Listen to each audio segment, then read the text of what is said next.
morning, children. I hope you've had a lovely, lovely weekend and are ready for another super busy week.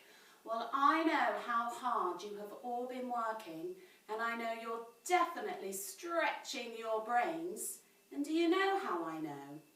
Well, I know because your teachers have told me, and from the huge number of merit certificates and star awards I have to give out this week. So let's start by finding out who earned themselves a merit certificate last week. Now remember, Mrs. Luckhurst will say the names, but I'm not going to say the reason because it would take too long, but you will be able to read it when it gets delivered to your house.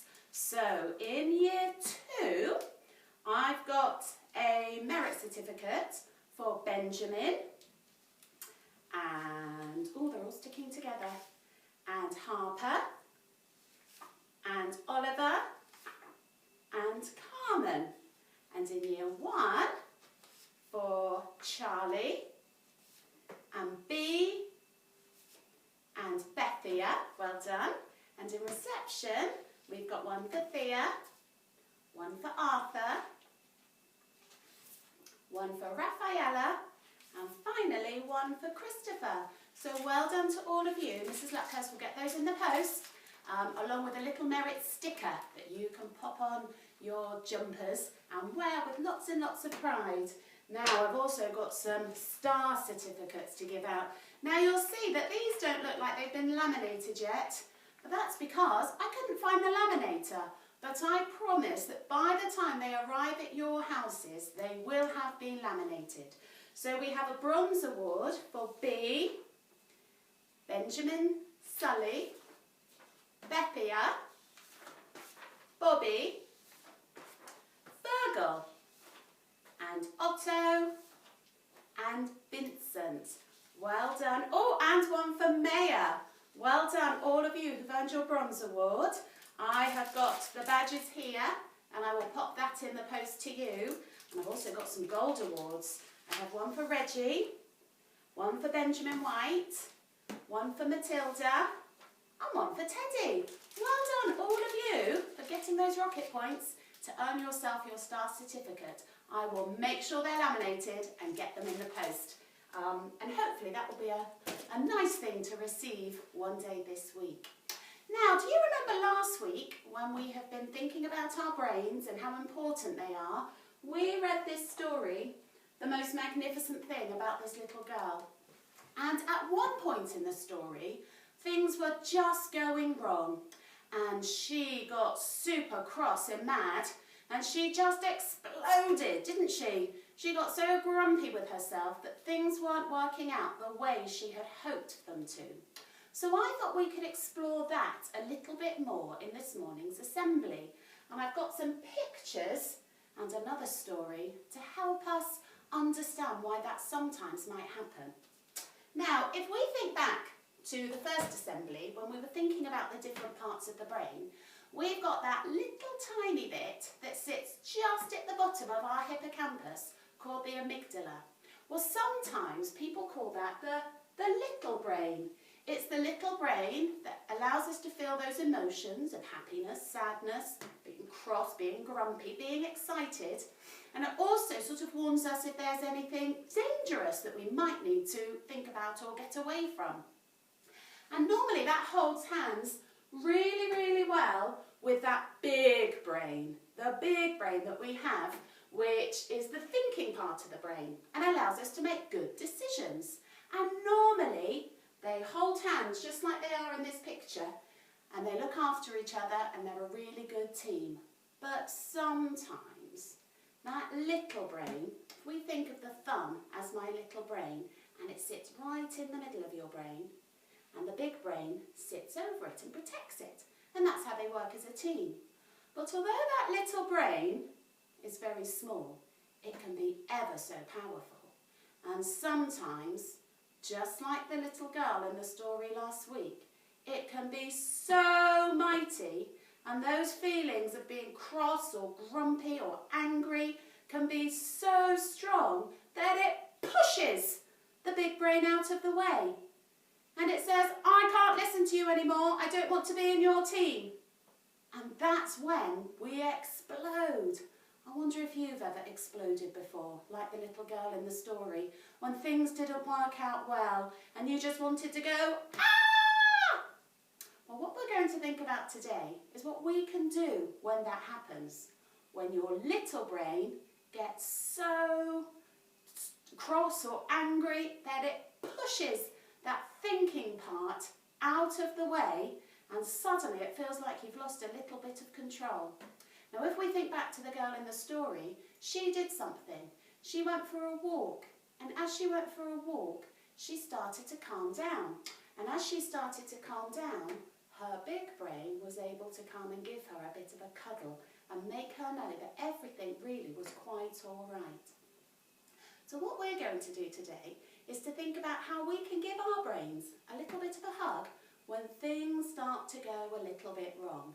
And the story I've chosen to read you today is this one. It's got a really good title, look. It's called Mind Hug. And I think that's exactly what we need sometimes.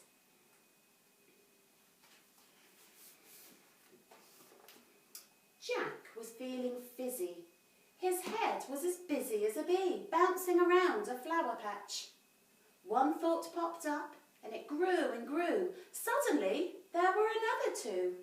Here he is outside, look, having all sorts of thought bubbles pop into his head. His mind jumped up, down, this way, that way. There was so much to see. Wait for me. Lunchtime, Mummy said, and Jack fell out of his head. Look at all these different thoughts he's got going on. His brain's being very busy.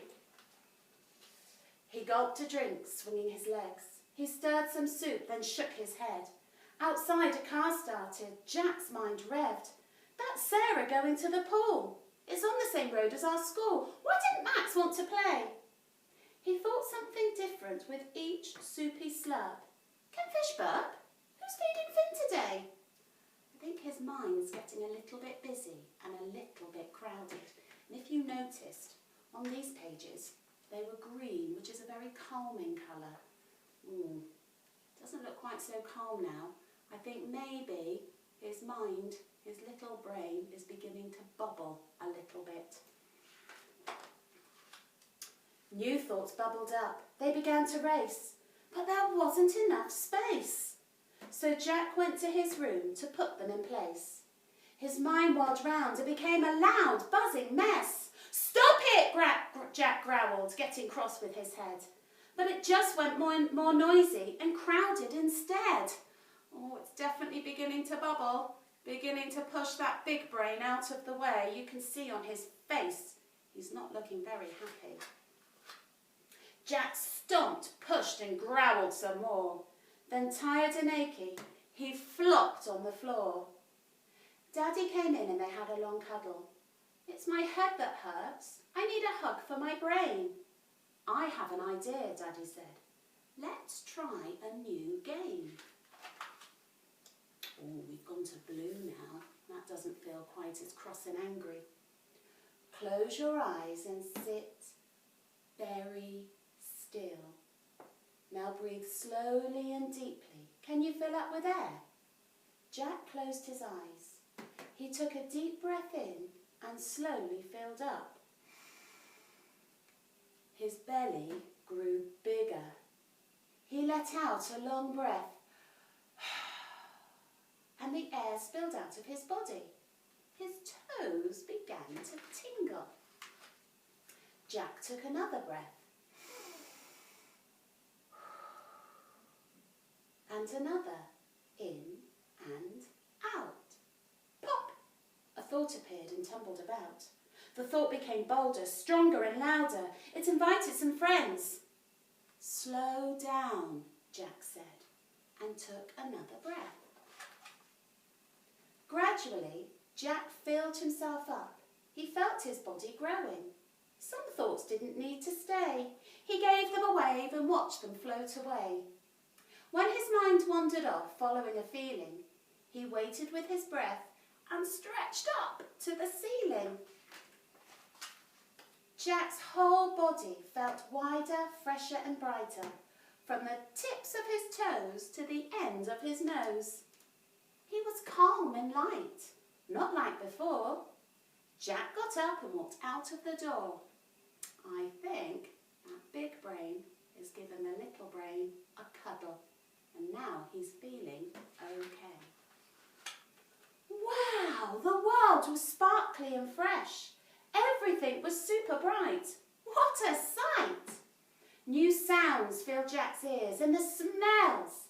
Dinner tasted amazing as well.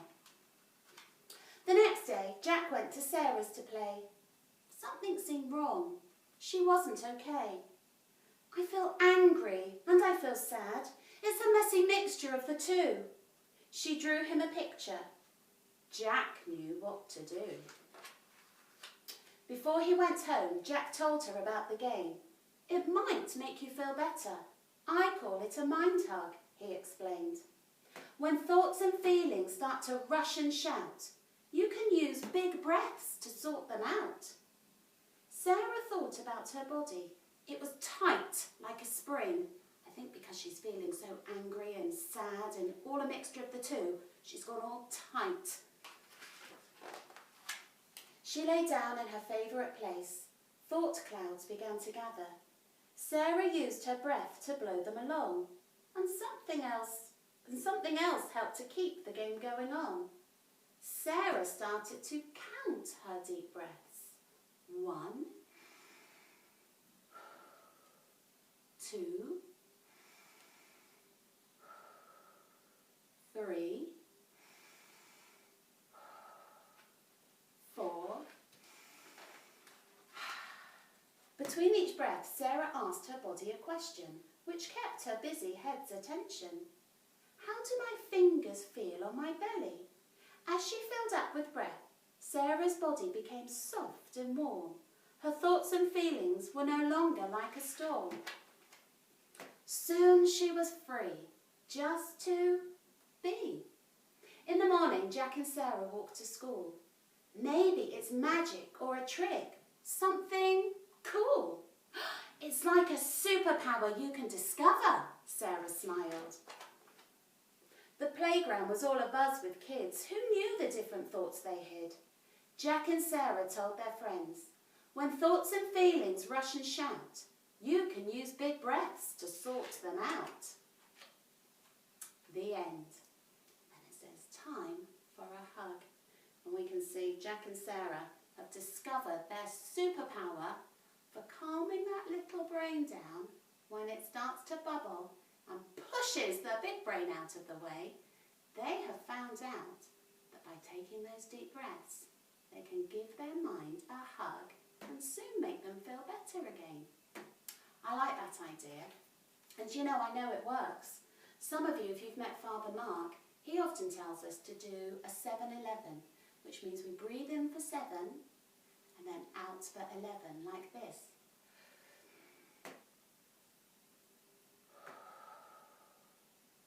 And by doing that, you're giving that little brain a chance to calm down and letting the big brain do its job of giving it a hug. I've got a little video you can watch of somebody else telling us just that very same thing. So I'm going to move out the way and let you watch it, and then we'll sing a song.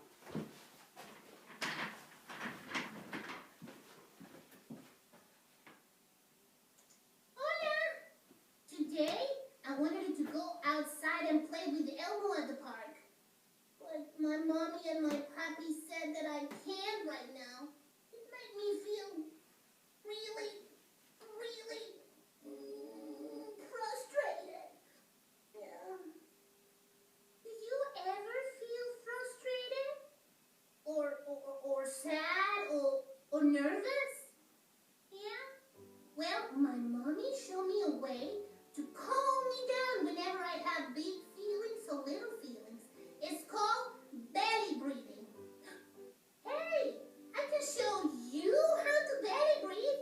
Okay, everyone, put your hands on your belly like this. Very good.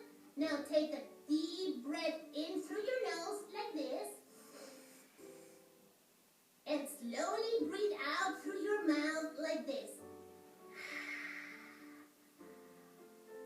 It feels good, right? One more time, amigos. Hands on your belly.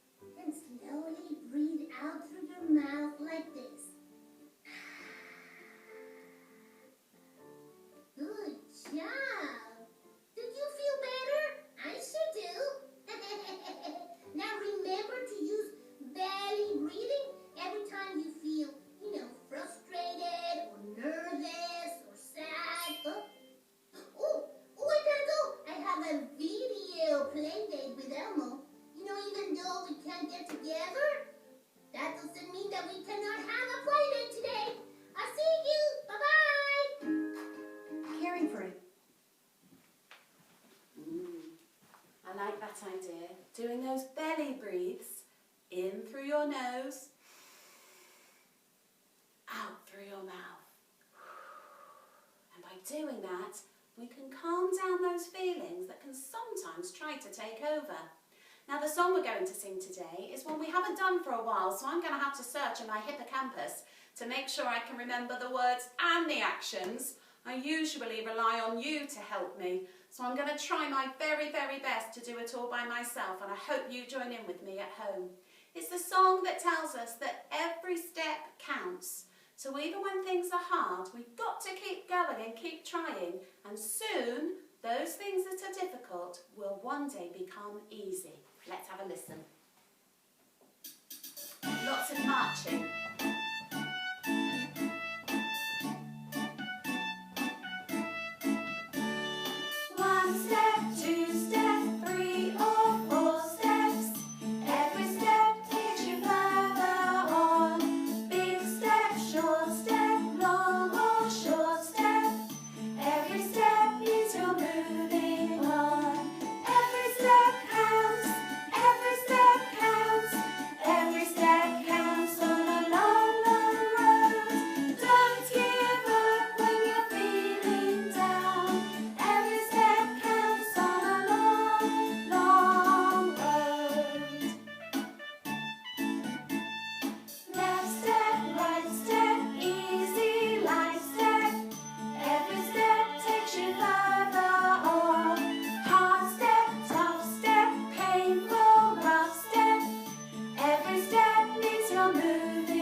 Well done. Now, time to put our hands together. Get my chair back. And we'll say a prayer. You can make the words your own, remember, by saying Amen at the end. Dear God, thank you that you are always with me when I'm feeling happy, sad, mad or excited. Help me learn to breathe through my big feelings so I stay in control of me. Help me today and every day. Amen. So remember, when those big feelings start to rush and shout, use your belly breaths to sort them out and give that little brain a mind hug. And I think you'll be absolutely fine. See you next week.